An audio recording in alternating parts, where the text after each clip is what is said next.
तो दोस्तों हमारा आज का टॉपिक है इकाई का अंक ज्ञात करना। और इसके अंतर्गत सबसे पहले हम देखेंगे गुणनफल में इकाई का अंक ज्ञात करना कि हम गुणनफल में इकाई का अंक कैसे ज्ञात करते हैं।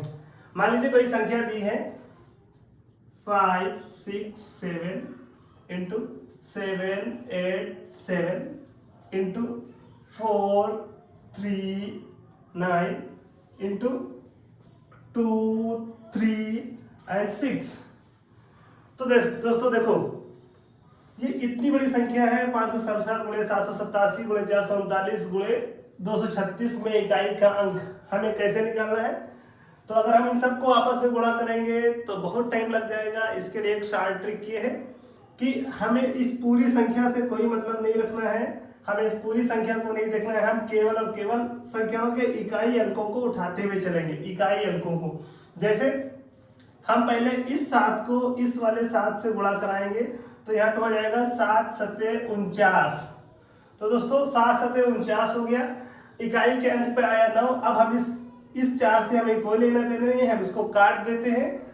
फिर अब इस 9 का गुणा हम कराएंगे इस 9 से। तो दोस्तों 9 का गुणा 9 से होता है तो आता है 81। अब दोस्तों फिर देखो इकाई के अंक पे 1 आया तो हम इस 8 को काट देते हैं, 8 को हमसे कोई वास्ता नहीं। अब फिर हम इस 1 को 6 से गुणा कराएंगे, 1 को 6 से गुणा कराएंगे तो 1 को जब हम 6 से गुणा करते हैं तो होता है 1 छक्का 6। तो यहाँ पे हम सीधे सीधे लिख देंगे, बिना गुणा किए 6 लिख देंगे। तो इस प्रकार इकाई के अंक पे आ जाएगा 6। हमारा आंसर हो जाएगा, राइट आंसर इज 6। समझ में आया? अच्छा दोस्तों एक एग्जांपल हम और देखते हैं। ये तो हमारा था पहला सवाल, एक एग्जांपल हम और देख लेते हैं।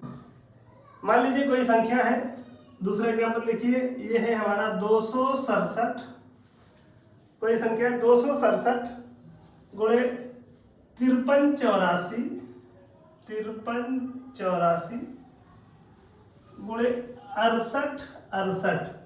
तो दोस्तों देखो अगर इस संख्या में हमें इकाई का अंक याद करना तो हम क्या करेंगे दोस्तों? कुछ नहीं करना, एकदम सिंपल सा तरीका वही वाला जो पहले सवाल में आपको बता चुके हैं कि इकाई अंकों को, संख्याओं के इकाई अंकों का आपस में गुणा कर दे बस।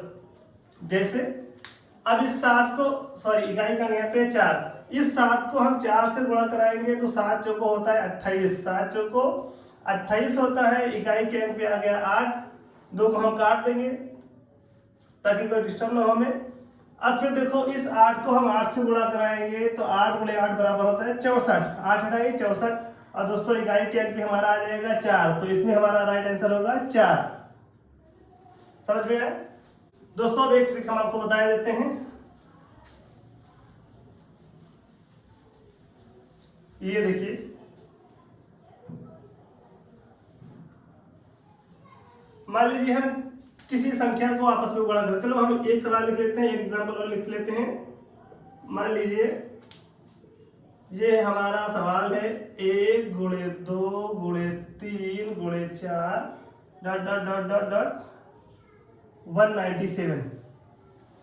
तो दोस्तों इसमें हमें इकाई का अंक कैसे ज्ञात करना है? तो दोस्तों इसके लिए एक ट्रिक है। ट्रिक क्या है? हम याद रखेंगे कि किन्हीं भी संख्याओं को आपस में गुणा करते समय,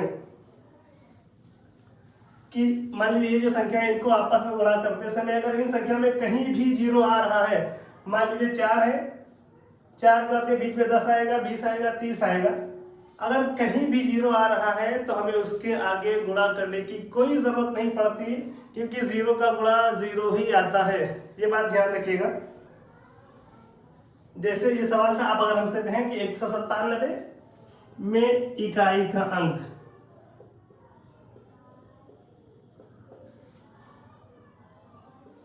हमने क्या बताया आपको दोस्तों? फिर से ध्यान रखना है, संख्याओं के बीच में अगर कहीं भी 0 आ रहा है तो इकाई के अंक पे 0 ही आएगा, क्योंकि 0 का गुणा हमेशा 0 ही होता है। 0 का गुणा हमेशा 0 ही होता है। इसलिए किसी भी संख्या में अगर लास्ट में 0 आता है तो उसमें इकाई का अंक हमेशा 0 ही होगा। इस बात को याद रखिए, इकाई का अंक बराबर 0। इकाई अंक पे आ जाएगा हमारा 0, इकाई अंक बराबर 0।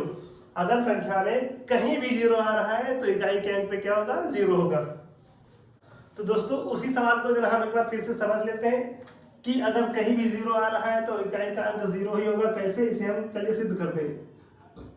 1 2 3 4 5 6 7 डॉट डॉट डॉट डॉट 197 में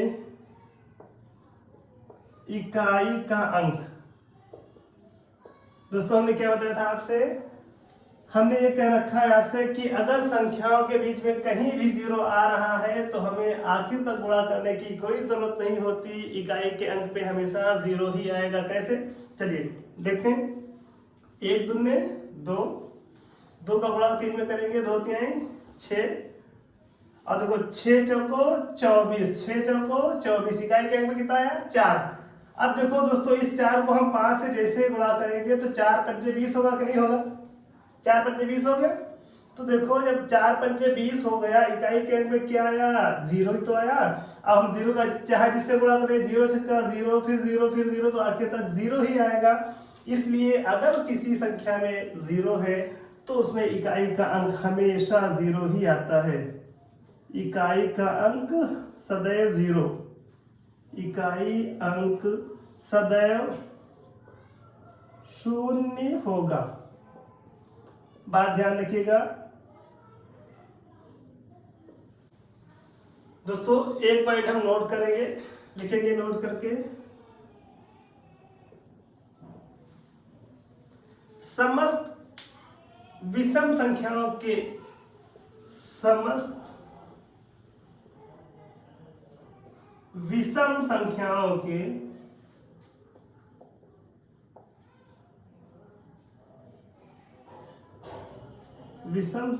के गुणनफल में, समस्त विषम संख्याओं के गुणनफल में इकाई का अंक सदैव, इकाई का अंक सदैव, इकाई का अंक सदैव 5 होता है। 5 कितना, 5 आएगा, इकाई का अंक आएगा 5। कैसे, चलिए देखते हैं। विषम संख्या कौन कौन सी होती है, तो दोस्तों हम लिखेंगे 1 गुणे 3 गुणे 5 गुणे 7 गुणे 9 गुणे 11 डॉट डॉट डॉट डॉट। कहां तक पहुंच जाएगा ये, इनफाइनाइट तक पहुंच जाएगा।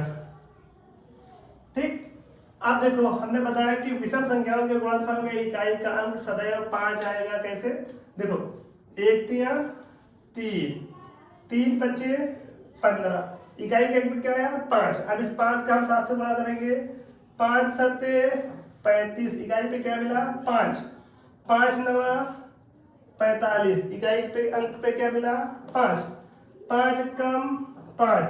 तो दोस्तों सदैव हमारा आंसर क्या आएगा, 5 ही आएगा।